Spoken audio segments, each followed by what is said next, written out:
Imagine how the American society would be if people like Barack Obama, Ruth Bader Ginsburg, or Hillary Clinton had never gotten involved in our government.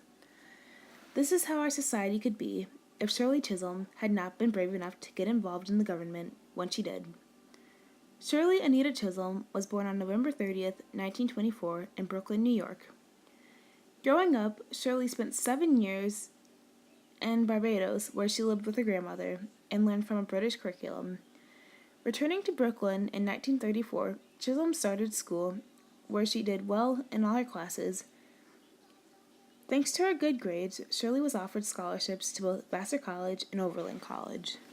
However, she ended up going to Brooklyn College. At Brooklyn College, Shirley joined the Political Science Society, where she was encouraged to go into politics by Louis Warsaw. After years of teaching and having small leadership roles in her community, Shirley finally got into a political office.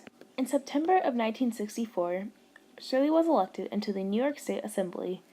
During her time in the Assembly, Shirley sponsored bills that helped domestic workers, minority students, female teachers, and many others. In the late 1960s, Chisholm set her sights on getting involved in politics on a national level. Although many people who had fought for the same things she was, including Martin Luther King, John F. Kennedy, and Robert Kennedy, had all been assassinated.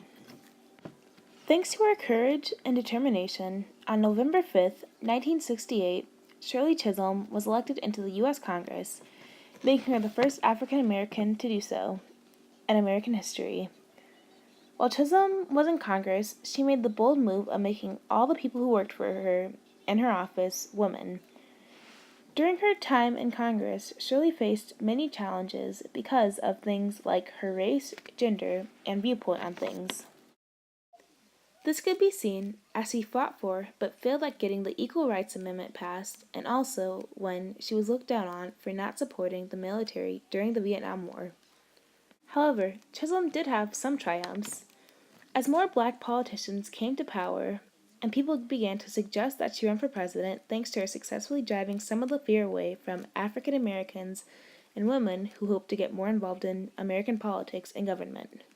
On January 25th of 1972, Shirley Chisholm finally announced her decision to run for the Democratic nomination for the U.S. presidency.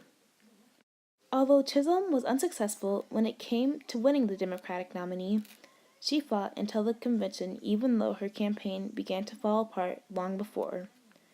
After her loss, Chisholm was re-elected back into her seat in the House of Representatives. Chisholm then spent the next 10 years in the House before she decided not to run for re-election. Shortly after her departure from Congress, Chisholm worked on the campaign of Jesse Jackson, the second African American to run for president, in 1984. Although Shirley Chisholm wasn't successful in everything she did during her time in American politics, she was successful in breaking the barrier that had kept many African Americans and women from even trying to be involved in the American government because of fear. Even though Shirley wasn't the first African American or woman to get involved in American politics, she was influential because of when she chose to get involved. Shirley was elected into Congress in the late 1960s, which had been a decade full of hardships for African Americans as they had tried to obtain their civil rights after years of not having them.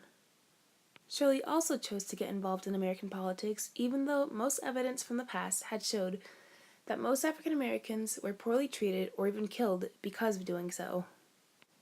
36 years after her run for presidency, Shirley Chisholm was still impacting American society as, for the first time in American history, a woman and an African American man were both running for president in the same election. If it weren't for Shirley Anita Chisholm, many women and African Americans may not have gotten involved in American politics. Shirley once said, "If they don't give you a seat at the table, bring a folding chair."